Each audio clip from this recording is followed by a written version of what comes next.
मंच, पत्रकार मित्रों, समाजवादी पार्टी के जाबाज साथियों, महाराणा प्रताप को मानने वाले जानने वाले दोस्तों, राष्ट्रीय अध्यक्ष जी, हम सब आपके आभारी हैं कि आज महाराणा प्रताप की जयंती पे इस बड़े कार्यक्रम में आप उपस्थित हुए, हम लोग को आशीर्वाद देने का काम किया। पूरा देश जानता है कि जो भी महापुरुष रहे, जो भी बड़े मार्गदर्शक रहे, विद्यार्थी रहे, नेताजी ने हम लोग को पूरा सम्मान दिया। उन्हीं के पद चिन्हों पर चलते हुए आपने जो सम्मान हमारी बिरादरी दिया, हम लोग कभी भूलने वाले नहीं हैं। हम अपने साथियों से कहते भी हैं, उत्तर प्रदेश की सरकार में आधा दर्जन से ज्यादा अपने कैबिनेट मंत्री बनाया, राज्य मंत्री स्वतंत्र प्रभार तो दर्जनों की संख्या हो जाएगी, और तमाम ऐसे छात्र नेताओं को आपने सम्मान देने का काम किया जिन्हें कभी सम्मान नहीं मिल सकता था। और जो सबसे बड़ी बात है, आजादी के बाद तमाम सरकारें आई और गई, लेकिन महाराणा प्रताप की छुट्टी की घोषणा आपने एक अनुरोध हम लोग किया, जो पूरा देश आपको बधाई और धन्यवाद देने पार्टी कार्यालय आया था। मुझे याद है वो दिन, जिस दिन महाराणा प्रताप की जयंती के आपने अवकाश की घोषणा की। आप पार्टी के अध्यक्ष थे, आपके साथ पार्टी के महासचिव थे, आप साथ सरकार में मंत्री भी थे, लेकिन राजस्थान से लेकर हरियाणा, पंजाब, तमाम बसें यहाँ जब सामने खड़ी हुई तो उनका हम लोग राष्ट्रीय अध्यक्ष मिलना को धन्यवाद देना चाहते हैं। तो आपने उनको सम्मान को बढ़ाने का काम किया। मैं अपने साथियों से यही आज कोई भाषण का वक्त नहीं है, लेकिन अपने साथियों से यही प्रार्थना रोज करेंगे, याद रखना जीवन कभी एहसान नहीं भूला जाता। एहसान और अपमान तो ऐसी चीजें जो कभी नहीं भूलना। आप तो महाराणा प्रताप के वंशज हो, मैं आपको बहुत भरोसे दावे के साथ कह सकता हूं, जो सम्मान समाजवादी पार्टी ने अखिलेश दिया कोई दूसरा नहीं दे सकता। हम सब राष्ट्रीय अध्यक्ष को सुनना चाहते हैं। हम सब एकजुट होके, एक साथ होके इतनी मेहनत करो कि 27 में अपने नौजवान नेता अखिलेश जी को मुख्यमंत्री बनावे। और कहते हैं ना कि बंद मुट्ठी लाख की खुल गई तो खाक की। मुट्ठी बंद करो, एक साथ रहो। इतना शानदार नेता नहीं मिलेगा, इतना शानदार पार्टी नहीं मिलेगी। और याद रखना, हमने जीवन में कई बार कहा, मित्र पार्टी नेता का चयन एक बार होता है। मैं आज के कार्यक्रम के व्यवस्थापक उदयवीर सिंह को, धर्मेंद्र जी को इसलिए बधाई देना चाहूंगा, आपने बहुत अच्छी व्यवस्था की। सारी स्थितियों को बहुत बहुत धन्यवाद। समाजवादी पार्टी के नेता पूर्व मंत्री अरविंद सिंह गोप जी का, उनके साथ बड़ी संख्या में सभी समाजवादी पार्टी से जुड़े समाजवादी साथियों का बहुत बहुत धन्यवाद और आभार प्रकट करना चाहता हूं। मैं आपके माध्यम से और मीडिया के माध्यम से आज महाराणा प्रताप जयंती के शुभ अवसर पर पूरे प्रदेश और देशवासियों को बहुत बहुत बधाई और बहुत बहुत शुभकामनाएं देना चाहता हूं। महाराणा प्रताप जयंती हर वर्ष इसी तरह मनाई जाती है। जहां कहीं भी हम लोग कार्यक्रम में होते हैं या आज के समय पर जो सोशल मीडिया का प्लेटफॉर्म है, उसके माध्यम से भी हम लोग शुभकामनाएं और बधाई और लोगों से जुड़ने का प्रयास करते हैं। महाराणा प्रताप जी के बारे में कोई ऐसा नहीं होगा जो नहीं जानता होगा। वो हमेशा हमें और आपको प्रेरणा देते रहे हैं। त्याग, बलिदान, वीरता का, शौर्य का। हमारे देश के समाज में अगर सबसे ज्यादा प्रेरणा कोई दे रहा है तो महाराणा प्रताप जी से हम लोगों को प्रेरणा मिलती है। न केवल इस पीढ़ी को और आने वाली पीढ़ियों को भी इसी तरीके से प्रेरणा देते रहेंगे। जहां तक महाराणा प्रताप जयंती के शुभ अवसर पर सम्मान में हम लोगों ने एक दिन का अवकाश दिया था, जयंती के अवसर पर छुट्टी की थी। आज हमारी मांग है सरकार से कि जब हम आप सब मिलकर के उनका शौर्य, उनका बहादुरी, उनका साहस, उनका बलिदान, त्याग याद कर रहे हैं, तो कम से कम भविष्य में 2 दिन की छुट्टी जरूर की जाए, जिससे एक दिन तैयारी हो सके और दूसरे दिन हम लोग बहुत खुशी और बहुत उत्साह के साथ मना सकें। हालांकि चौराहे पर और जगह उनके सम्मान में प्रतिमा लगी है। जो लोग वहां से निकलते होंगे, जाते होंगे, तो हमेशा प्रेरणा लेकर के और इंस्पायर होकर के जाते होंगे। मैं आज के दिन लखनऊ की सबसे प्रतिष्ठित जगह जो भविष्य में बनेगी, न केवल लखनऊ की बल्कि देश की मैं कह सकता हूं, यही हमारा रिवर फ्रंट, जहां पर और महापुरुषों को हमने सम्मान देकर के उनके नाम पर पार्क बनाने की घोषणा की है, वहीं मैं आज अपने सभी लोगों को भरोसा दिलाता हूं कि देश की सबसे अच्छी प्रतिमा अगर कहीं लगेगी तो समाजवादी लोग मिलकर के इसी रिवर फ्रंट पर लगाने का काम करेंगे। न केवल उनके लिए प्रतिमा से सम्मान देने का काम करेंगे,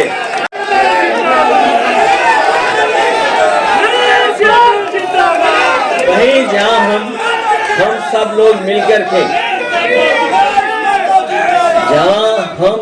लोग मिलकर के आज ये संकल्प ले रहे हैं, समाजवादी सरकार बनने पर रिवर फ्रंट जो सबसे महत्वपूर्ण स्थान बनेगा, लोगों के जुड़ने का, लोगों के आने जाने का, लोगों को समय गुजारने का सबसे खूबसूरत जगह बनने जा रही है। और बनेगी न केवल उनके सम्मान में वहां पर सबसे सुंदर प्रतिमा लगेगी, बल्कि उनके हाथ में जो तलवार होगी वो चमकती हुई होगी, सोने की होगी। मैं इन्हीं शब्दों के साथ अपने सभी साथियों का और खासकर प्रेस के साथियों से, जो हमेशा हम लोगों को मिलने का मौका मिलता है, मैं सभी प्रेस के और सभी इस कार्यक्रम में शामिल हुए हैं उनका बहुत बहुत धन्यवाद देना चाहता हूं, क्योंकि जिन परिस्थितियों में आज हम लोग इकट्ठे हुए हैं और जो माहौल है, रात दिन सुबह हम लोग कुछ न कुछ देख रहे हैं, कुछ न कुछ हमें सुनने को मिलता है, हमारे मीडिया के माध्यम से भी और जो सोर्सेज हैं उससे भी हमें देखने और समझने का मौका मिलता है। लेकिन उसी समय हम समाजवादी लोग अपने लोगों के साथ साथ आम लोगों के लिए भी अपील करना चाहते हैं, और वो संदेश मैं चाहूंगा कि अरविंद जी एक बार पढ़ करके और फिर प्रेस के लोग अगर कुछ सवाल पूछना चाहेंगे तो जैसा हर दिन होता आया है कि हम और आप लोग मिलकर बात करते हैं, तो फिर हम लोग मिलकर के बात करेंगे। भारतीय जनता पार्टी के एजेंडे में कभी नहीं देखी।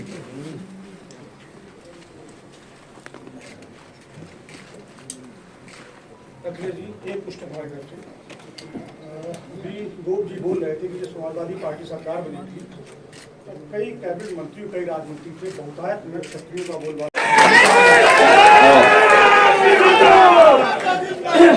एक आप लोग नारे मत लगाना। और मैंने आपसे महत्वपूर्ण जानकारी दी, मैंने अभी जानकारी जो दी, मैं समझता हूँ वो जानकारी आपको समझ गए होंगे आप भी। एक, जहां तक रामजय सुमन जी का सवाल है, आप क्या चीज कहां से देख रहे हो?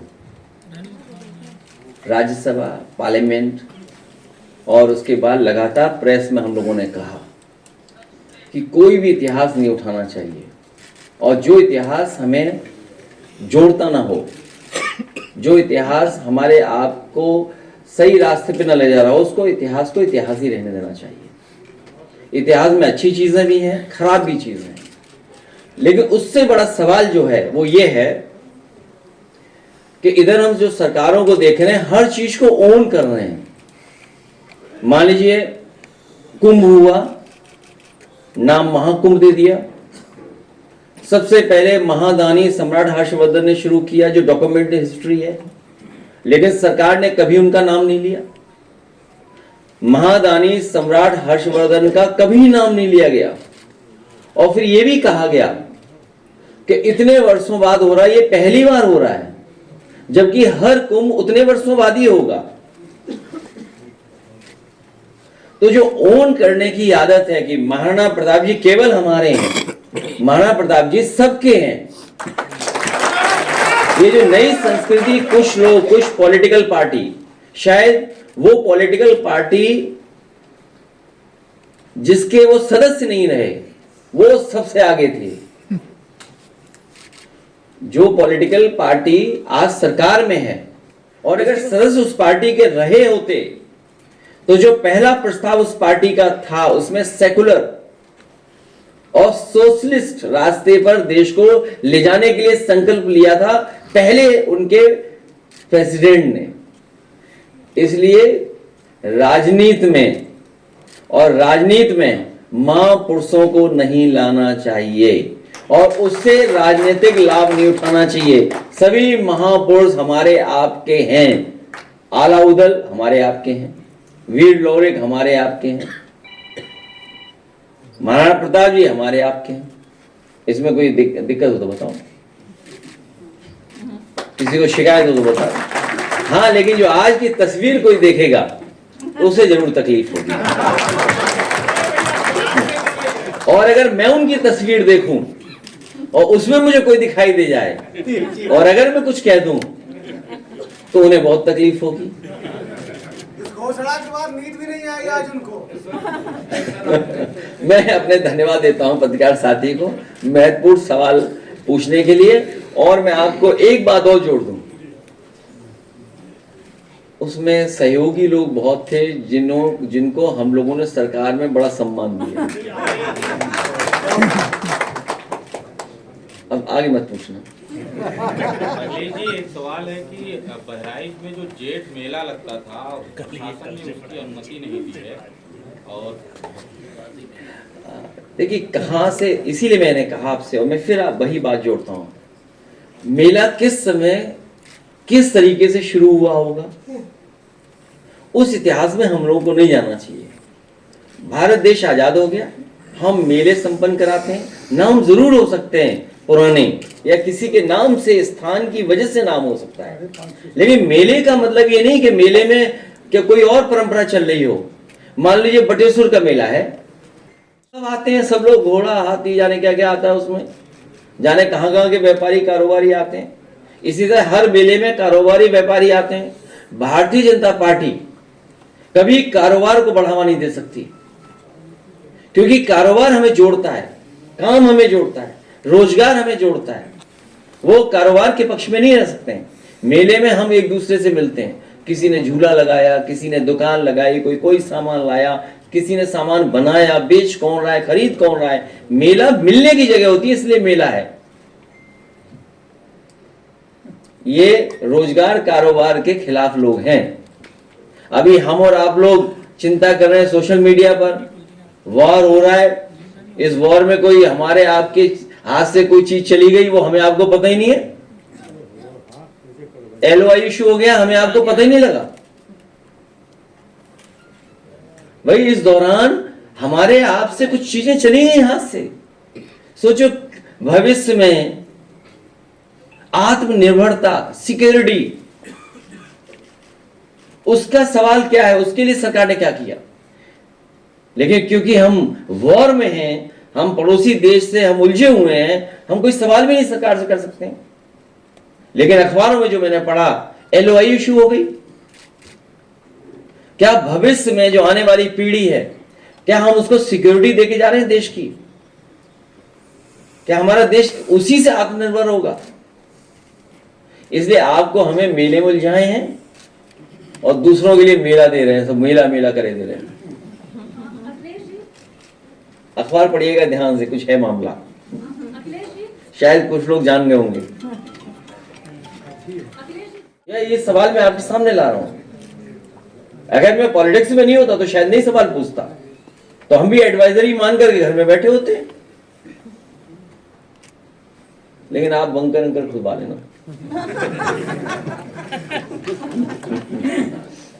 बोले वो पढ़िए ना दोबारा, अरे पढ़ना पड़ेगा इनके लिए। हाँ, और इसी तरह बटेश्वर से 500 साल पुराना है। कहोगे बटेश्वर मुगलों के जमाने में तो वो बजट ही नहीं देते थे, हमने बजट दिया, ये कोई बात हुई? घाट बनवाई और वो तो अटल जी का गांव है। एक मिनट सोचिए, भारतीय जनता पार्टी को अटल बिहारी वाजपेयी जी के नाम पर लोक भवन कर दिया, हमें कोई दिक्कत नहीं, वहां प्रतिमा लगी उनकी। स्टेडियम कर दिया जहां आज मैच होगा। लेकिन लोग देखिए, लोग इकाना के नाम से जानते हैं, इकाना के नाम से जानते हैं। कागज पे कुछ भी बना दो आप। उनके गांव में क्या किया सरकार ने बताओ। हम आपको भरोसा दिलाते हैं, ये जो यूनिवर्सिटी बनी है ये हम लोग लेकर के चले जाएंगे वहीं पर उनके गांव में। उनके मेले लगता था वहां 500 साल पुराना, वो भी मेला है बटेश्वर, गूगल करके देखिए। कोई गूगल करके बताओ कि कितना पुराना था बटेश्वर मेला, उसको ही बंद कर देगी बीजेपी एक दिन। 550 साल पुराना। ये भी 550 जो मैं बता रहा हूँ बटेश्वर वाला। इसमें 40% हिंदू जाते हैं। नहीं, वो सब जाते हैं, कारोबार सब जानते हैं, दुकानें सबकी होती हैं। अरे यही नहीं पता झूला कौन लाया है, झूल कौन रहा है। भाई मुख्यमंत्री झूले नहीं, ना झूले से लेना देना उन्हें कोई। कितने साल पुराना है? हाँ देखिए आप, बटेश्वर 700 साल पुराना है। अब कब आए थे अंग्रेज, कब आए थे मुगल, चले गए सब। अब तो आजाद हो गया, संविधान है, और लोग आज भी जुड़ते हैं वहां पर, और सब जुड़ते हैं वहां, ऐसा नहीं है। तो अगर इन्हें पता लग जाए कि 700 साल पुराना है मेला वहां, तो ये सरकार जाके उसको ही बंद कर देगी। सैफई मेला भी बंद हो चुका है, लेकिन गोरखपुर मेला चल रहा है। सुना है वहां पर कुछ और तरह के कार्यक्रम हो रहे हैं, लेकिन हमारे प्रेस के साथी उनका वीडियो नहीं दिखाएंगे। मैं अपने प्रेस के साथियों से कहूंगा कि इस समय बहुत लोग टीवी देख रहे हैं, सोशल मीडिया देख रहे हैं, उस गोरखपुर के मेले का भी कुछ वीडियो दिखाइए सबको। सोशल मीडिया दिखाइए, चल चुका भयभीत है तुम तो बिल्कुल। भैया